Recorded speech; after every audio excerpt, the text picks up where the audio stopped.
Are you or do you know someone who's ill? Do you know how to regain a vibrant state of health and wellness?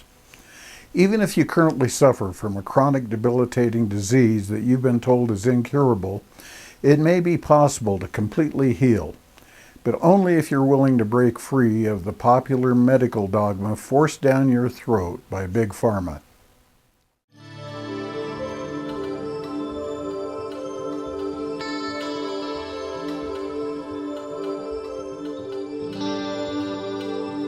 My name is Lono. I'm a biochemist with over 30 years of clinical experience helping people regain biochemical balance, what we call homeostasis, in their bodies using proven methods of natural medicine. I do this in three ways. First, I teach the principles of functional medicine. Second, I act as a patient advocate for people who want to explore other and potentially much better choices when making their healthcare decisions. And third, I'm the developer of the ReVitaLight Protocol, widely accepted as one of the most effective ways to restore biochemical health, homeostasis, to a body compromised by diet, environmental toxins, a sedentary lifestyle, and the overuse of pharmaceutical medicines. My patients regularly heal health issues like cardiovascular disease, type 2 diabetes and all of its many complications, high blood pressure, COVID, and other immune system problems, many forms of cancer, and more. So the question is, why functional medicine? There's a lot of conflicting and confusing medical information out there because medical paradigms are changing. Functional medicine is rapidly taking center stage over conventional pharmaceutical medicine when it comes to healing chronic debilitating illness. To understand why, consider the origin of conventional model of treating disease. Conventional medicine is now and has been for the last 100 years pharmaceutical-based medicine. How did that happen? Pharmaceutical medicine began with John D. Rockefeller, the oil magnate who was America's first billionaire. He was a natural-born monopolist, and he controlled 90% of all refineries in the country through his company, Standard Oil. When scientists discovered that certain vitamins could be made from petroleum, he saw the opportunity to make huge profits by monopolizing the oil and the medical industry all at the same time. At the same time that John D. Rockefeller seized U.S. media, he also hijacked U.S. medicine. When it was discovered that drugs could be produced from petroleum, America's top oil mogul ordered his army of propagandists to invert reality accordingly. Medicines used for thousands of years were suddenly classified as alternative, while the new, petroleum-based, highly addictive, and patentable drugs were declared the gold standard. After buying a German pharmaceutical company that manufactured chemicals of war for Adolf Hitler, Rockefeller leveraged his political influence by pressing Congress to declare natural healing modalities unscientific quackery. Rockefeller then took control of the American Medical Association and began offering massive grants to top medical schools under the mandate that only his approved curriculum be taught. Any mention of the healing powers of herbs, plants, and diet was erased from most medical textbooks. Doctors and professors who objected to Rockefeller's plan were crucified by the media, removed from the AMA, and stripped of their license to teach and practice medicine. Those who dared to speak out were arrested and jailed. When evidence began to emerge that petroleum-based medicines were causing cancer, Mr. Rockefeller founded the American Cancer Society, through which he suppressed that information. John D. Rockefeller is duly credited as the founder of the pharmaceutical industry, and the reason that medical error is currently the third leading cause of death in America. This is not an indictment against doctors. More than anyone, they are under the stranglehold of the single largest lobbying power in Washington. Every year, the pharmaceutical industry spends at least twice the amount as big oil to influence laws, policies, and public perception. Thanks to Mr. Rockefeller, the architect of American monopolies, no industry has more power over our lives than Big Pharma. He realized that natural medicines were not profitable, but medicines made from oil could be patented and sold for obscene profits. But there was one problem with Rockefeller's plan for the medical industry. Natural herbal medicines were very popular in America at that time. Almost half the doctors and medical colleges in the U.S. were practicing natural medicine, using knowledge acquired from Europe, India, China, as well as the Native Americans. Rockefeller had to figure out a way to get rid of his biggest competition, so he used the classic strategy of problem, reaction, solution. That's the strategy they always use. That means you create a problem, you publicize it to make it credible to scare people, and then number 3, you offer a pre-planned solution designed to rake in profits as the only way to solve the problem. Rockefeller went to his buddy Andrew Carnegie, another plutocrat who made his money from monopolizing the steel industry. And together they devised a scheme. From the prestigious Carnegie Foundation, they sent a man named Abraham Flexner to travel around the country and report on the status of medical colleges and hospitals around the country. This led to the birth of modern medicine as we know it today. As always with these billionaires, this report talked about the need for revamping and centralizing our medical institutions. And as we cover in other presentations on the energy, food, banking, housing, and digital media industries, when billionaires use the words like centralization or revamping, what they're really saying is they want to eliminate competition. Now, based on this report, more than half of all medical colleges were soon closed. Homeopathy and natural medicines were mocked and demonized. Rockefeller got the government on board with large payments to political organizations, so certain doctors who refused to go along with these new mandates were censored. They lost their licenses and jobs, or they were even jailed. Now that's the origin of the conventional medicine we're familiar with today, and Big Pharma still operates the exact same way. Look at the COVID crisis and how quickly experimental vaccines were brought to market and their use mandated by government. Those scientists who speak out to warn the public of the danger of this kind of pharmaceutical medicine are censored not only by the professional associations of which they're members, but also by the digital media platforms like YouTube and Facebook. Many lost their jobs after Anthony Fauci of the NIH threatened to withhold grant money from institutions that dared to employ them. But things are changing. A new paradigm of medicine is emerging despite Big Pharma's efforts to crush it. Called functional medicine as opposed to pharmaceutical medicine, its practitioners are far better trained in biochemistry than most conventional doctors.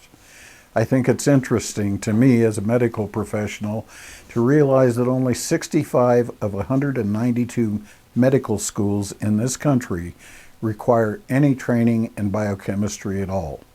And of those, only 1 semester is required. And yet biochemistry is the key to understanding how the body actually works.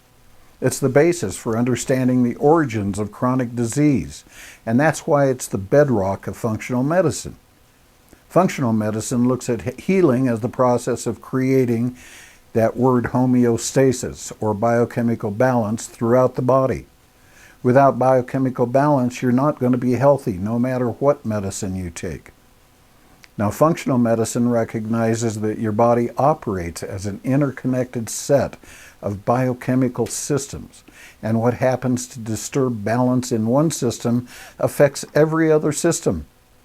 Because pharmaceutical medicine disrupts this balance, conventional doctors can't afford to look at medicine in that way. Functional medicine researchers looking at medicine through this biochemical lens were the first to discover and publicize the fact that sugar, not saturated fat, is the cause of cardiovascular disease. That type 2 diabetes can be completely reversed. That homeostasis is the true measure of health and the importance of the microbiome in creating that balance. Now, the microbiome consists of hundreds of species of various kinds of microorganisms that live in virtually every tissue of your body, not just in the gut. And there are 10 times as many of these microorganisms in your body as there are cells that carry your DNA. What are they doing there? Well, through the lens of biochemistry, it was discovered that your microbiome is your body's own pharmaceutical manufacturing facility. These microorganisms are now known to account for most of the chemicals required for your body to run in a state of efficient balance. Having evolved with your body over millions of years, they provide a service no pharmaceutical company can challenge. They produce the chemicals required to run your immune system, your brain, your central nervous system.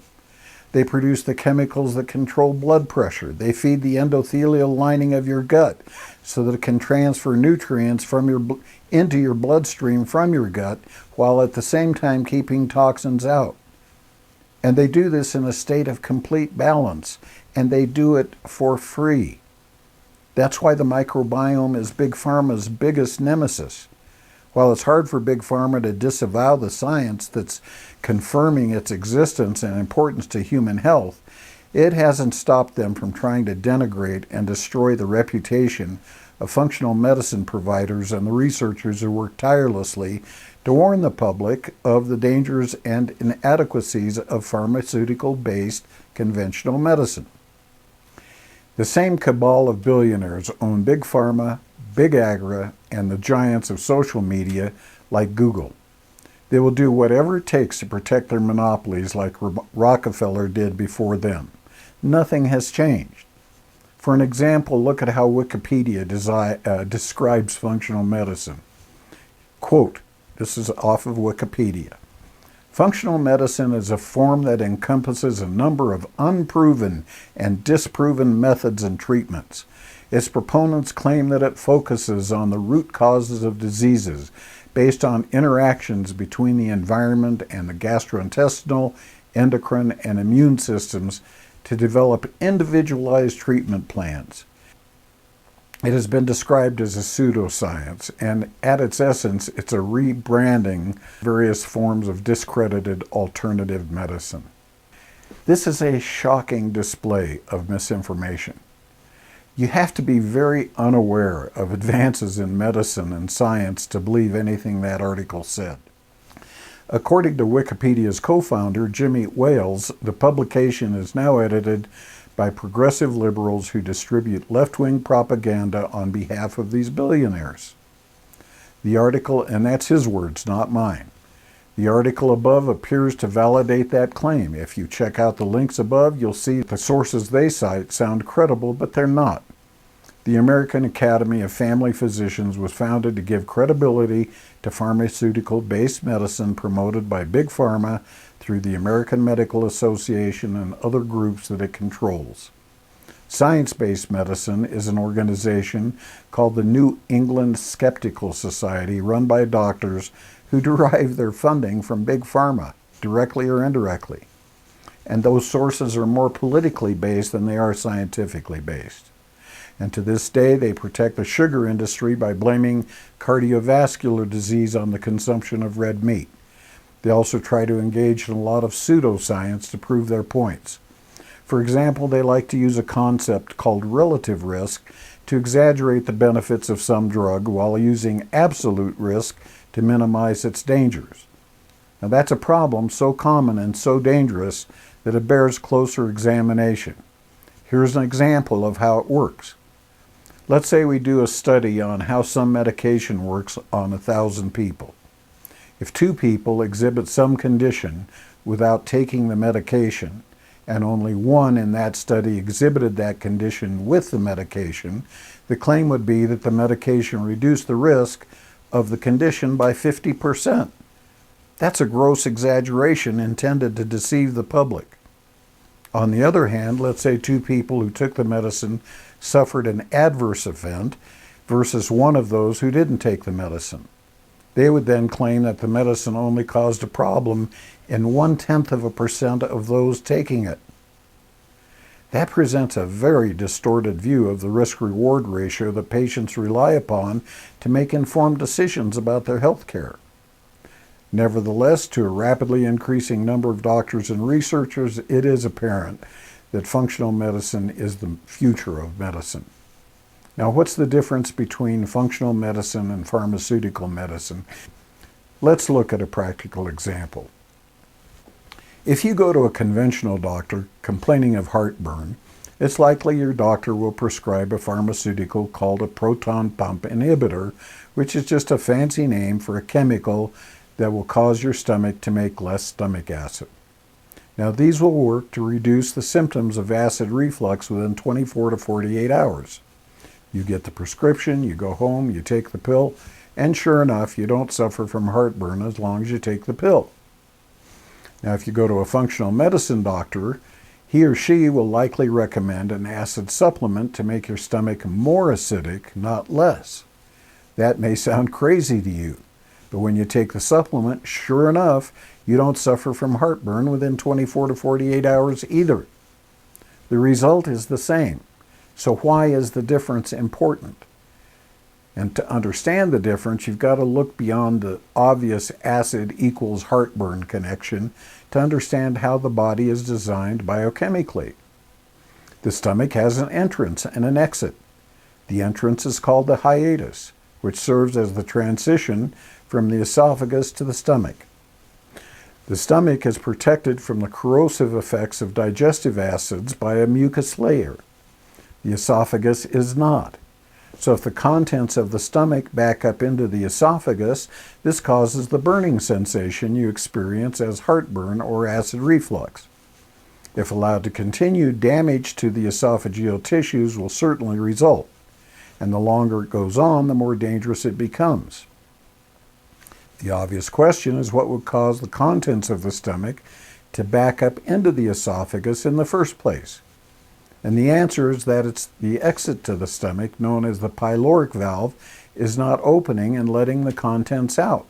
Why would that be?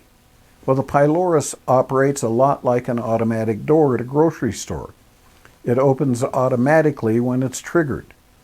What triggers it to open? The answer is how acidic your stomach acid is. Now, this is something a functional medicine provider trained in biochemistry would know, but apparently not something a lot of conventional doctors know, because how often they prescribe acid blockers. If you remember your high school chemistry classes, pH is measured on a scale of 1 to 14, with 7 being neutral. The lower the number, the more acidic a substance is.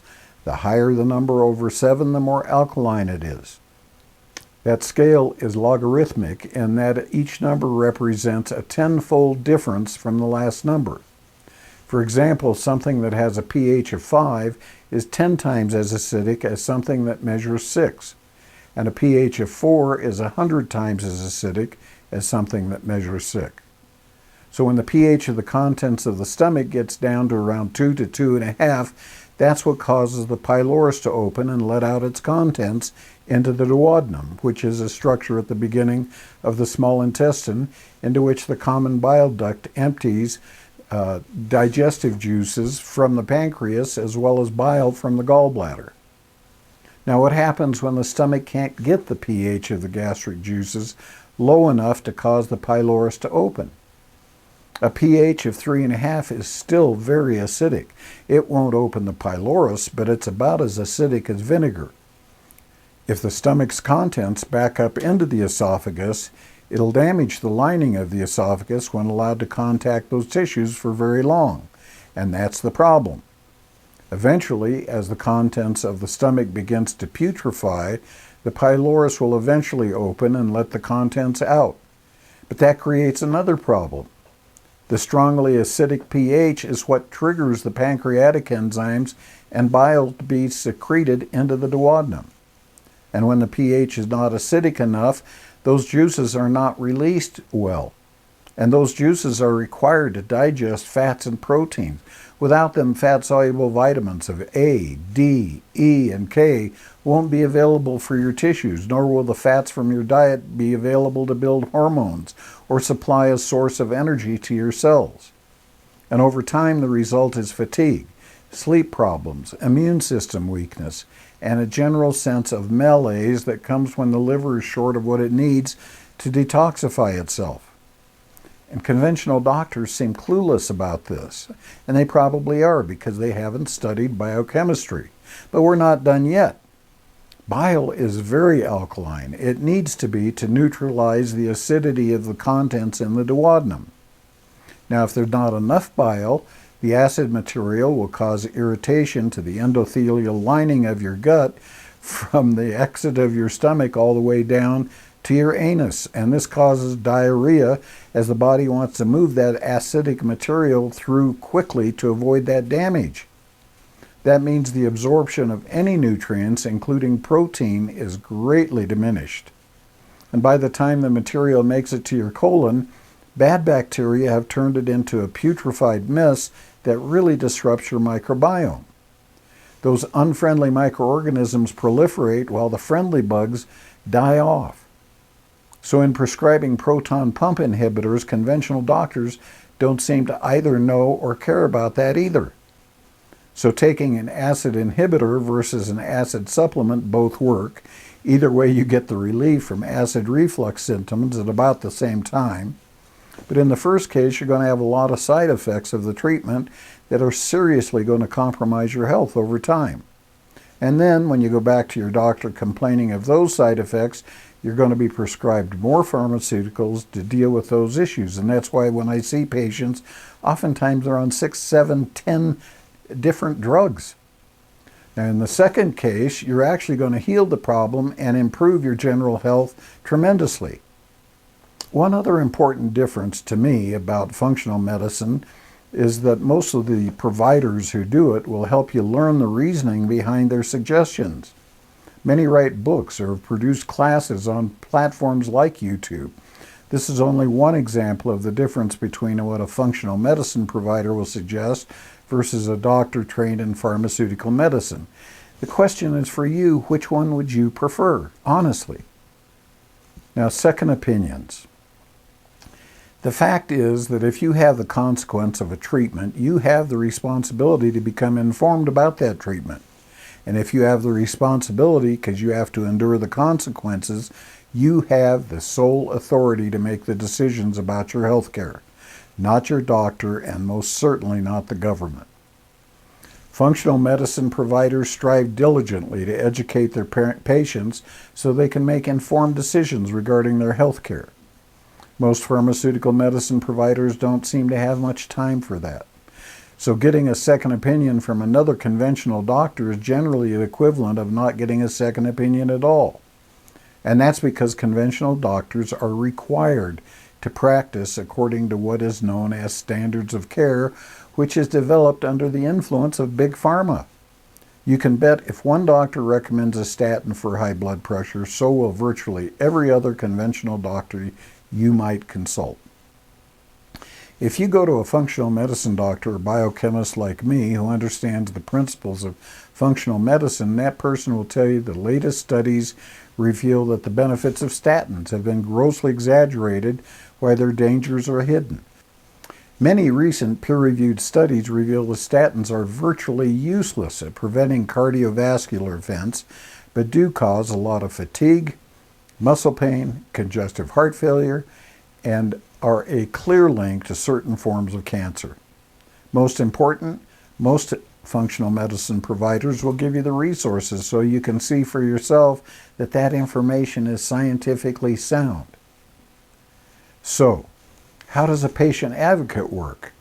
Well, my job is to point out problems I notice in your diagnosis, if there are any, and the treatments suggested by your doctor, and give you a true second opinion according to the functional medicine paradigm.